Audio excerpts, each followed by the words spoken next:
తాజా వార్తలను అందించే ప్రెస్ న్యూస్ కి స్వాగతం.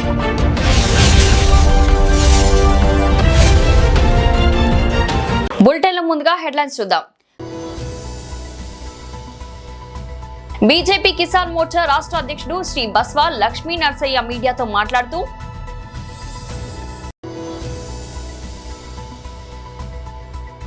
బాస్ భవన్ వద్ద మీడియాతో మాట్లాడుతున్న బీఆర్ఎస్ నాయకులు.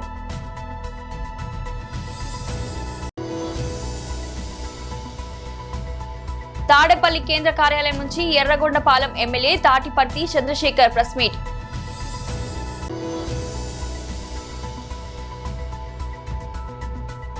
భారత్ యూకే సహజ భాగస్వాములు ప్రధాని మోదీ. బీజేపీ కిసాన్ మోర్చా రాష్ట్ర అధ్యక్షుడు శ్రీ బస్వా లక్ష్మీ నరసయ్య మీడియాతో మాట్లాడుతూ మీడియా మిత్రులకు నమస్కారం. తెలంగాణలో ఉన్న పత్తి రైతులకు ఒక విజ్ఞప్తి. ఈ పత్తి కొనుగోలు విషయంలో మన కేంద్ర మంత్రివర్యులు గౌరవ కిషన్ రెడ్డి గారు టెక్స్టైల్ మంత్రి గారితో అదేవిధంగా సిసిఐ చైర్మన్ గారితో సమావేశం ఏర్పాటు చేసుకొని తెలంగాణలో ఉన్న పత్తిని ఆఖరి పత్తి వరకు, ఎందుకంటే ఈ అకాల వర్షాలతోటి పత్తి కొద్దిగా నల్లబడ్డదని చెప్పేసి సిసిఐ వాళ్ళు కొద్దిగా ఆబ్జెక్షన్ చేస్తే ఆ విషయంలో గౌరవ మంత్రి గారు చొరవ తీసుకొని టెక్స్టైల్ మంత్రి గారితో అదేవిధంగా చైర్మన్ గారితో సమావేశం అయిపోయి ఆఖరి పత్తి వరకు కూడా కొనాలని చెప్పి నిర్ణయించడం జరిగింది. అదేవిధంగా రైతులందరూ ఏంటంటే ఇబ్బంది పడి సిసిఐ కొంటదో కొనదో అని చెప్పి తక్కువ రేటుకు ఇచ్చే పరిస్థితి ఉత్పన్నమైంది. కాబట్టి ఎక్కడ కూడా రైతులందరూ కూడా తక్కువ రేటుకు అమ్ముకోవాల్సిన అవసరం లేదు. సిసిఐ వాళ్ళు ఏదైతే ఎంఎస్పి ఫిక్స్ చేశారో ఆ ఎంఎస్పి ప్రకారమే మనకు ప్రతి పత్తికి కూడా రేటు వస్తుంది. కాబట్టి దయచేసి పత్తి రైతులందరూ కూడా గమనించాలని చెప్పి పత్తి రైతులందరూ కూడా విజ్ఞప్తి చేస్తున్నా. ముఖ్యంగా ఈ వేదిక ద్వారా ఈ రాష్ట్ర ప్రభుత్వానికి కూడా నేను విజ్ఞప్తి చేస్తున్నా. ఏంటంటే ఇప్పుడు పత్తి పంట చాలా ప్రొడక్షన్ పెరిగిపోయింది తెలంగాణలో. ఇప్పటికే 65,000 కోట్ల రూపాయలతోటి తెలంగాణలో సిసిఐ పత్తి కేంద్ర ప్రభుత్వం కొనడం జరుగుతున్నది. కానీ రాష్ట్ర ప్రభుత్వము రైతుల మీద ఏమాత్రం కూడా శ్రద్ధ చూపించకుండా హై డెన్సిటీ మిషన్లు కానీ అదేవిధంగా తేమ నియంత్రణ యంత్రాలు కానీ వాళ్ళకు ప్రొవైడ్ చేయకుండా, మంచి సీడ్స్ని కూడా వాళ్ళకు ప్రొవైడ్ చేయకుండా, వాళ్ళని చైతన్యపరచకుండా ఈ రాష్ట్ర ప్రభుత్వం వ్యవహరిస్తుంది. కాబట్టి ఈ రాష్ట్ర ప్రభుత్వాన్ని హెచ్చరిస్తున్నాము, అదేవిధంగా రిక్వెస్ట్ చేస్తున్నాము. పత్తి రైతులను ఆదుకోవాల్సిన అవసరం ఉన్నది. పత్తి పంటను కూడా మంచి ఈల్డ్ వచ్చే విధంగా, తేమ నియంత్రణను పాటించే విధంగా కొన్ని హై డెన్సిటీ మిషన్లను పెట్టాలా, అదేవిధంగా మంచి సీడ్ను కూడా డెవలప్ చేసి పత్తి రైతులకు ఇవ్వాలని చెప్పి కూడా విజ్ఞప్తి చేయడం జరుగుతున్నది. అదేవిధంగా తెలంగాణలో ఉన్న భారతీయ జనతా పార్టీ కిసాన్ మోర్చా తరఫున మన కేంద్ర మంత్రి వైలైన కిషన్ రెడ్డి గారికి, అదేవిధంగా టెక్స్టైల్ మంత్రి గారికి, చైర్మన్ గారికి కృతజ్ఞతలు, ధన్యవాదాలు తెలియజేస్తున్నాను. తేమ శాతము 12% కంటే ఎక్కువ ఉన్నా కానీ సంబంధించి 12% కంటే ఎక్కువ తేమ ఉన్నా పర్వాలేదు, సిసిఐ కొనడానికి రెడీ ఉన్నది. కాబట్టి ఎక్కడ కూడా ఈ దళారుల దాని రూపంలో పడి మీరు పత్తిని బజార్లో అమ్ముకోవాల్సిన అవసరం లేదు. తప్పకుండా మీరు సిసిఐకి కొంటుంది కాబట్టి సిసిఐకి ఇవ్వాలని చెప్పి మరోసారి విజ్ఞప్తి చేస్తున్నాను. బాస్ భవన్ వద్ద మీడియాతో మాట్లాడుతున్న బీఆర్ఎస్ నాయకులు. వాళ్ళకి ఇచ్చిన ఏ ఒక్క హామీ నిలబెట్టుకోవట్లేదు. వాళ్ళ యూనియన్లకు అవకాశం ఇస్తాం, ఇది ప్రజాపాలన అన్నారు. మరి ఎక్కడ పోయిన యూనియన్లు ఈరోజు? అందుకే ఇవాళ ఆర్టీసీ కార్మికుల తరఫున ప్రైవేట్ పరం చేయవద్దని, అట్లాగే ప్రజల తరఫున ప్రజల మీద భారం వేయవద్దని.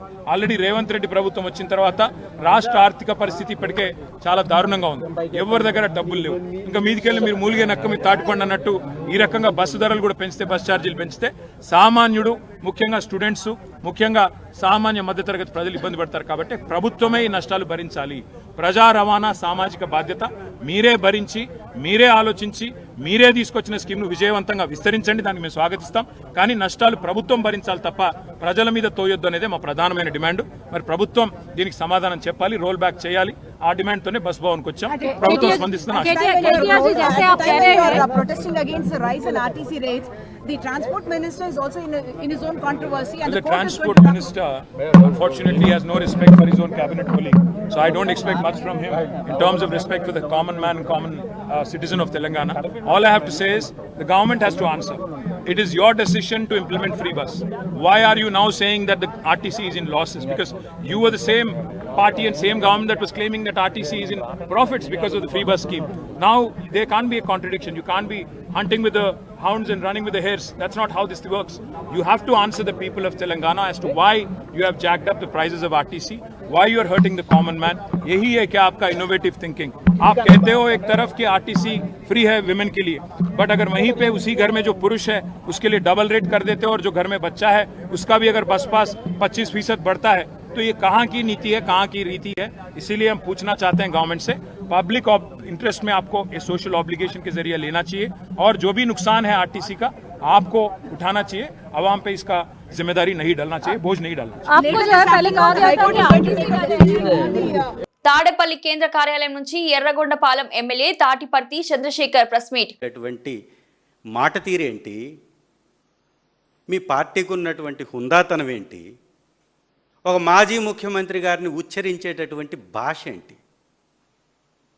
ఈ మాత్రం పరిజ్ఞానం లేనటువంటి అజ్ఞానిగా నువ్వు మాట్లాడడం ఈ రాష్ట్రం చేసుకున్నటువంటి దురదృష్టం.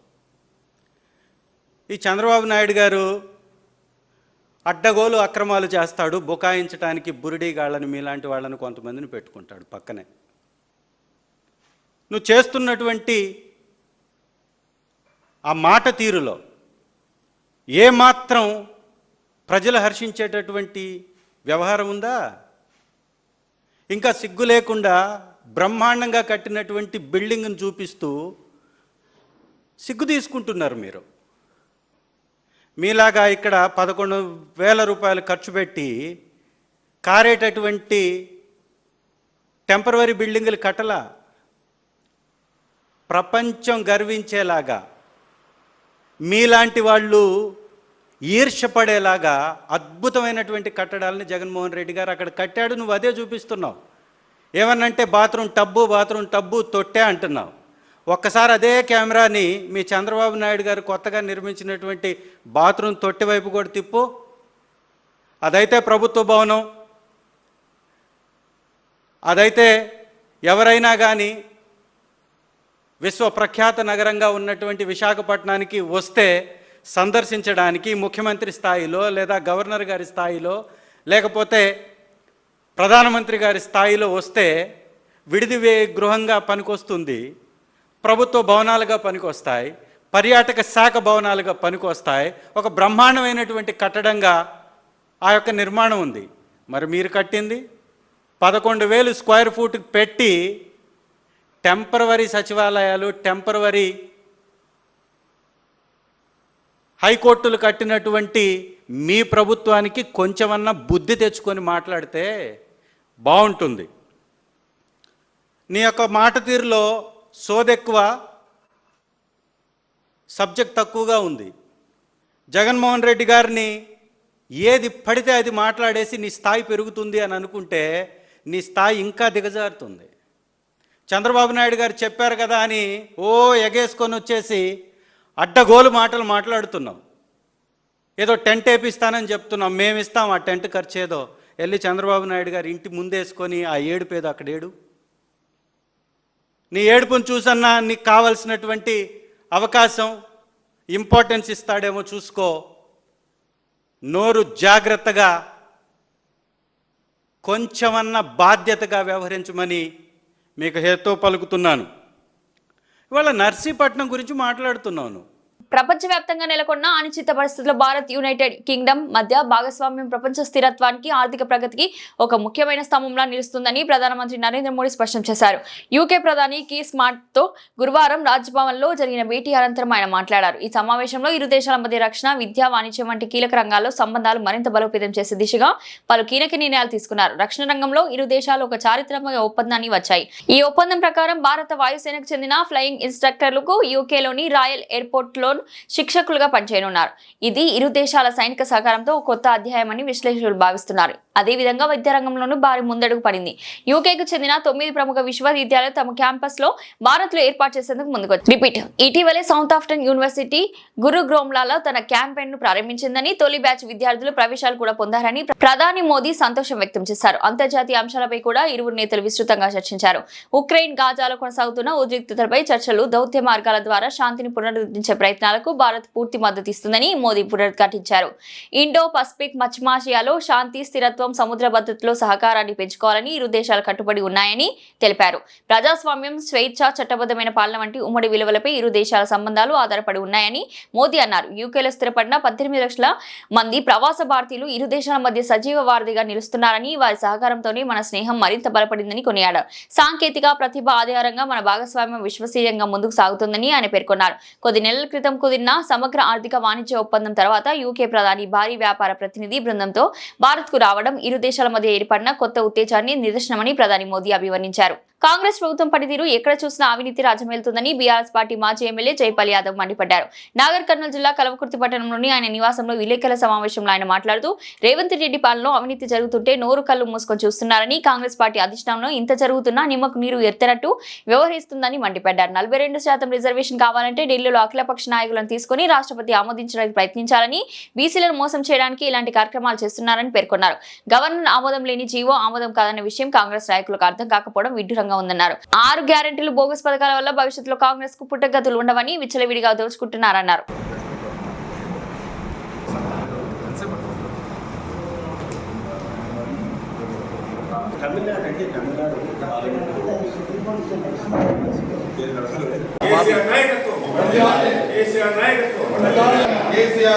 ఎలక్షన్ లో ఇచ్చినటువంటి గ్యారెంటీలు మహిళలకు 2,500 రూపాయలు ప్రతి నెల పెన్షన్ ఇస్తామని, ప్రతి మహిళ కూడా మేజర్ అయినటువంటి మహిళకు 2,500 రూపాయలు చొప్పున పెన్షన్ ఇస్తామని, అత్తకు పెన్షన్ వస్తుంది, కోడలు కూడా ఇస్తామని, ప్రతి ఆడపడుచుకి ఇస్తామని చెప్పి ఇట్లా 22 నెలల నుంచి ఈ తెలంగాణ రాష్ట్రంలో ఒక్కొక్క మహిళకు 55,000 రూపాయలు బాధపడ్డారు కాంగ్రెస్ ప్రభుత్వం. 2,500 రూపాయలు చొప్పున ఈ 22 నెలలకు 55,000 రూపాయలు బాధపడ్డారు. అదేవిధంగా వృద్ధులకు పెన్షన్, తాతకు పెన్షన్ వస్తే మేము అవ్వ కూడా పెన్షన్ ఇస్తామని చెప్పి ఆ పెన్షన్ కూడా 2,000 రూపాయల నుంచి 4,000 చేస్తామని చెప్పి అట్లా 22 నెలల నుంచి ఒక్కొక్కరికి 1,32,000 రూపాయలు బయటపడారు. తాతకు పెన్షన్ వస్తే అవ్వ కూడా ఇస్తామని చెప్పి టీఆర్ఎస్ గవర్నమెంట్ ఇవ్వలేదు, మేము ఇద్దరికి ఇస్తామని చెప్పి ముసలాయికి ఇస్తాం, ముస్లాంకి ఇస్తామని చెప్పి ఆడపడుచుకు 2,500 రూపాయలు ఇస్తామని చెప్పి ఇట్లా ఒక్కొక్కరికి 1,32,000 రూపాయలు బయటపడారు. అదేవిధంగా దివ్యాంగులు మా ప్రభుత్వం ఉన్నప్పుడు 4,000 ఇచ్చేది, మా ప్రభుత్వం వస్తే 6,000 రూపాయలు ఇస్తామని చెప్పి ఈ 6,000 రూపాయలు ఇస్తామని చెప్తే 22 నెలలకు 44,000 రూపాయలు ఒక్కొక్కరికి పడిపోయింది. 44,000 రూపాయలు ఒక్కొక్క దివ్యాంగులు. అదేవిధంగా కళ్యాణ లక్ష్మి మేము 1,00,000 రూపాయలు ఇస్తాం, 1,00,000 రూపాయలకి మీకు తులం బంగారం పెట్టవాలి. ఇప్పటికీ 22 నెలల కాలంలో 33 లక్షల మంది పెళ్ళిళ్ళయ్యాయి. 33 లక్షల మంది పెళ్ళిళ్ళయ్యాయి. ఈ 33 లక్షల మందికి ఒక్కొక్క ఆడబిడ్డకు తులం బంగారం అంటే 33 లక్షల తులాలు బాగుపడ్డాయి. ఈ తెలంగాణ రాష్ట్రం 33 లక్షల బంగారం బాగుపడ్డారు. విద్యార్థినులకు అంటే గర్ల్స్కు స్కూటీలు ఇస్తామని చెప్పి ఇంటర్మీడియట్ విద్యార్థులకు స్కూటీ, ఆడపిల్లలకు స్కూటీ, రక్షణ కొరకు స్కూల్ కూడా స్కూటీలు కూడా ఒక్కటి కూడా ఇవ్వలేదు, అది కూడా బాగుపడ్డారు. ఫీజు రియంబర్స్మెంట్ మెడికల్ కాలేజ్ కానీ, ఇంజనీరింగ్ కాలేజ్ కానీ, డిగ్రీ కాలేజ్ కానీ, పీజీ కాలేజ్ కానీ, యూనివర్సిటీ కానీ ఆ విద్యార్థులకు ఫీజు రియంబర్స్మెంట్ ఇస్తాం. ఈ విద్యార్థులకు 8,000 కోట్ల రూపాయలు పైకి ఇచ్చినటువంటి పేరు కంటే కాంగ్రెస్ ఎన్నికల హామీ ప్రజలకు పడ్డ బాకీ కార్డు 22 నెలల పాలనలో అని చెప్పి తయారు చేసినాం. ఓటు కోసం మీ ఇంటికి వచ్చే కాంగ్రెస్ నాయకులను నిలదీయండి, ఇది పట్టుకొని మా ఇంటికి కార్డు ఇస్తున్నాం.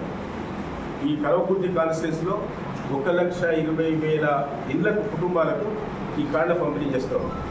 ఈ కార్డును పంపిణీ చేస్తాం. మా కార్యకర్తలు కూడా ప్రతి గ్రామంలో, ప్రతి వార్డులో, ప్రతి పట్టణంలో, ప్రతి మున్సిపల్ వార్డులో మొత్తం కూడా ఈ కార్డు మొత్తం కూడా పంపిణీ చేస్తున్నాం. ఈ ఎన్నికల్లో మాత్రం దీన్ని ముఖ్యమంత్రి, మంత్రులు, వాళ్ళ పార్టీ, వాళ్ళ నాయకులు, వాళ్ళ ఎమ్మెల్యేలు, వాళ్ళ పార్లమెంట్ సభ్యులు, వాళ్ళ శాసనమండలి సభ్యులు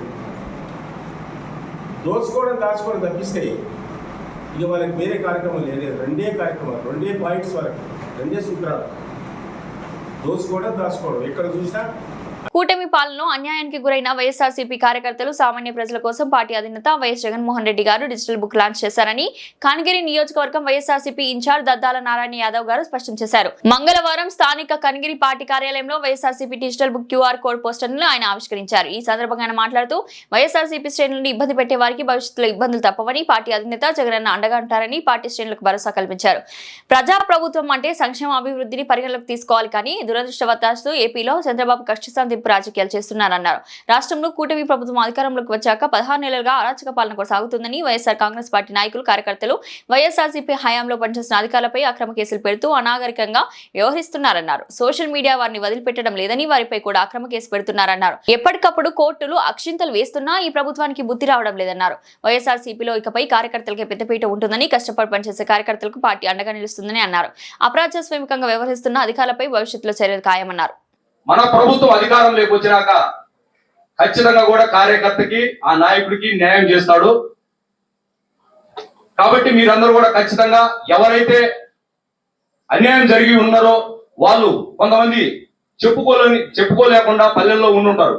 వాళ్ళకు మీరందరూ ఈ విషయాన్ని ఆ వైఎస్ఆర్ కాంగ్రెస్ పార్టీ కార్యకర్త కానీ, ప్రజలకు కానీ, నాయకులు కానీ తెలియజేసి, కాంగ్రెస్ పార్టీ సర్కార్ నడుపుతుందో సర్కస్ నడుపుతుందో వాళ్ళకి అర్థం కావడం లేదని తీవ్రంగా స్పందించారు బీఆర్ఎస్ వర్కింగ్ ప్రెసిడెంట్ కేటీఆర్. ఉదయం తమను హౌస్ అరెస్ట్ చేయడానికి 50 మంది పోలీసులు వచ్చారని, అయితే పార్టీ కార్యక్రమానికి వెళ్లాలంటే వెళ్ళండి అని అనుమతిచ్చారని ఆయన తెలిపారు. హైదరాబాద్ వ్యాప్తంగా బీఆర్ఎస్ నాయకులు, కార్పొరేటర్లను పోలీసులు అదుపులోకి తీసుకున్నారని, కొందరిని స్టేషన్లకు తరలించగా మరికొందరిని తిరిగి పంపించారని కేటీఆర్ ఆరోపించారు. వాళ్ళు ఏం చేస్తున్నారో వాళ్ళకే తెలియదు. వాస్తవం ఏంటి అంటే పొద్దున హౌస్ అరెస్ట్ అని 50 మంది పోలీసులు వచ్చారు. మళ్ళీ మేము బయటకు వచ్చి మేము వెళ్ళాలి మా పార్టీ ప్రోగ్రామ్ అంటే వెళ్ళండి అన్నారు. సో మరి వాళ్ళకి తెలియదు. ముందు హౌస్ అరెస్ట్ అని చెప్పింది వాళ్ళే, మళ్ళీ తర్వాత మీరు వెళ్ళవచ్చు అని చెప్పింది వాళ్ళే. మా ఎమ్మెల్యేలని చివరికి మా కార్పొరేటర్లను కూడా హైదరాబాద్ నగర వ్యాప్తంగా అందరినీ అరెస్ట్ చేసి కొంతమందిని పోలీస్ స్టేషన్ తీసుకుపోయారు, కొంతమందినేమో అలౌ చేశారు. అందుకే అంటున్నా వీళ్ళు సర్కార్ నడపట్లేదు, సర్కస్ నడుపుతా ఉన్నారు. పేగు సమస్యలతో కూడిన సంక్లిష్టమైన ఆబ్స్ట్రక్ట్ ఇంగ్వీనియల్ హర్నియాకు చికిత్సలు విజయవంతంగా అందించినట్టు హైటెక్ సిటీ యశోద హాస్పిటల్స్ వైద్యులు డాక్టర్ విజయ్ కుమార్ అన్నారు. గురువారం మహబూబ్ నగర్ జిల్లా కేంద్రంలోని ప్రెస్ క్లబ్ లో నిర్వహించిన మీడియా సమావేశంలో ఆయన మాట్లాడుతూ మహబూబ్ నగర్ జిల్లా కేంద్రానికి చెందిన మియూ షరీఫ్ కు సంబంధించిన వ్యాధితో బాధపడుతుండగా ఆసుపత్రిలో చేరారని, అన్ని పరీక్షలు నిర్వహించి అతనికి తక్షణ శస్త్రచికిత్స విజయవంతంగా నిర్వహించినట్లు వెల్లడించారు. షష్టిక్ నిర్వహించిన అనంతరం షరీఫ్ కు ఇంట్రావీనస్ యాంటీబయాటిక్స్, ఫ్లూయిడ్స్ మరియు పోషకాహార మద్దతులో చికిత్స అందించామని పేర్కొన్నారు. యశోద హాస్పిటల్స్ అధీనాతన పద్ధతులు మరియు అత్యంత నైపుణ్యం కలిగిన నిపుణుల ద్వారా సంక్లిష్టమైన జీర్ణాశయ మరియు మినిమల్లీ ఇన్వాసీ శస్త్రచికిత్సలు రాణించడాన్ని కొనసాగిస్తుందని పేర్కొన్నారు. గత 30 సంవత్సరాలుగా హైదరాబాద్లోని యశోద హాస్పిటల్ ప్రపంచ స్థాయి ప్రమాణాలతో 4 బ్రాంచులు, 4000 పడకలు కలిగి ఉన్న అతిపెద్ద సూపర్ స్పెషాలిటీ హాస్పిటల్ అని పేర్కొన్నారు. తాము సరసమైన ఖర్చులతో చికిత్సలు అందిస్తున్నామన్నారు. ఒక జబ్బుని మనము చాలా తొందరగా ఐడెంటిఫై చేసి అర్లీ స్టేజ్లో దానికి మనము కనిపెట్టుకుని దానికి కావాల్సిన ట్రీట్మెంట్ చేసుకుంటే ఎంత బాగుంటుంది. కానీ మన ఈ మధ్య ఉద్దేశం ఎట్లా ఉందంటే, ఫస్ట్ వచ్చినప్పుడు ఎలా తగ్గుతుంది, మనం డాక్టర్ దగ్గరికి వెళ్ళకుండా, హాస్పిటల్కి వెళ్ళకుండా ఎలా తగ్గించుకోగలుగుతాం అనేది ఒక మన మైండ్లో ఫస్ట్ వస్తుంది. చెప్పేటప్పుడు బాగానే ఉంటుంది, prevention is better than cure అంటాం. అంటే చిన్నగా ఉన్నప్పుడే చేసుకోవాలి, పెద్దగా ఎవరికి ఆగకూడదు అనుకుంటాము. బట్ అది మనకు వచ్చేసరికి మనం ఫస్ట్ ఇంట్లో ఏదైనా చేసుకోగలుగుతామా, దగ్గర ఉన్న వాళ్ళు చూపించుకొని ఏదైనా చేసుకోగలుగుతామా. ఈ మధ్య గూగుల్ ఉంది, గూగుల్తో కనుక్కొని ఏదైనా తగ్గించుకోగలుగుతామా అనేది చేస్తాం.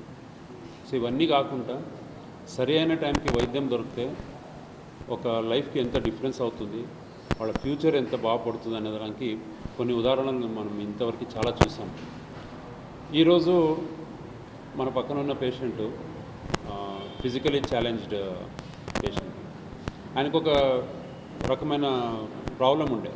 ఆయన వచ్చింది కడుపు నొప్పి, వాంతులు, తినలేకపోవడము, పొట్ట ఉబ్బరము అలా ఉంటే, పైగా ఈయనకి ఉన్న ఒక హర్నియా అంటాం దానికి. సో మొత్తం చిన్న పేగు, పెద్ద పేగు అన్నీ కడుపులో ఉండాల్సింది కడుపు బయటకు వచ్చేసింది కింద పాటు. సో కడుపులో కొంచెమే పేగు మిగిలింది, మిగతా పేగు అంతా బయటకు ఉంది. సో అలాంటి దాంట్లో వచ్చి అది మెల్లమెల్లగా వచ్చింది ఆయన. మోస్ట్లీ చిన్నప్పటి నుంచే ఉంటుంటుంది. హర్నియా అంటాం, చిన్న పిల్లలు ఉన్నప్పుడు ఇంతే స్వెల్లింగ్ ఉంటుంది, తర్వాత పెరుగుతూ పోయి అది మెల్లగా కాస్త చాలా పెద్దగా అయిపోయి మొత్తం పేగు అనేవి బయటకు వచ్చేసింది. సో అలా ఉన్నప్పుడు ఆయనకి తినలేకపోవడము, తింటే అరగకపోవడము, వామిటింగ్ కావడము, మోషన్ ఫ్రీ కాకపోవడము, ప్లస్ ఇంత పెద్ద స్వెల్లింగ్తో దాన్ని కావాల్సిన రొటీన్ యాక్టివిటీస్ చేయలేకపోవడం ఆయనకి ఇబ్బంది అయింది. అప్పుడు మనం చూస్తే ఆయన చాలా చోట్ల వెళ్ళినప్పుడు ఇంత సర్జరీ ఇది చేయలేము, చాలా కష్టం అవుతుంది, పేగులన్నీ పాడైపోతాయి, ప్రాణాపాయం ఉంటుంది అన్నప్పుడు మేము కొంచెం డిఫరెంట్గా ఆయనకి చేసాము. అంటే పేగుని కూడా మనకి కావాలి, ఆపరేషన్ కూడా బాగా కావాలి. ఏదో ఒకటి టెక్నికల్గా ఆపరేషన్ చేసి పేషెంట్కి ప్రాబ్లం అయితే అది కరెక్ట్ కాదని చెప్పి ఇంకొక వెరైటీ అయిన సర్జరీ చేయడం వల్ల ఆ ఆపరేషన్ చేసి పేగులన్నీ లోపలేసి కొంచెమే పేగుని మనం తీసేసి అబ్డామినల్ వాల్ రీకన్స్ట్రక్షన్ అంటాం. అంటే మసిల్స్ని అన్నీ సర్దుకుని దానికి రీకన్స్ట్రక్షన్ చేసి ఇవాళ బాగున్నారు. హాస్పిటల్లో ముందు మనం ఒక 3 days ప్రిపరేషన్ చేసాము. అంటే పేగుని. బులెటిన్ ముగించే ముందు హెడ్లైన్స్ మరోసారి. బీజేపీ కిసాన్ మోర్చా రాష్ట్ర అధ్యక్షుడు శ్రీ బస్వా లక్ష్మీ నరసయ్య మీడియాతో మాట్లాడుతూ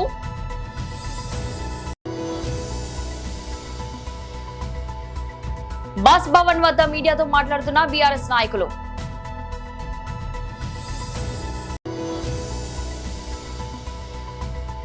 తాడేపల్లి కేంద్ర కార్యాలయం నుంచి Yerragondapalem MLA Tatiparthi Chandrasekhar press meet.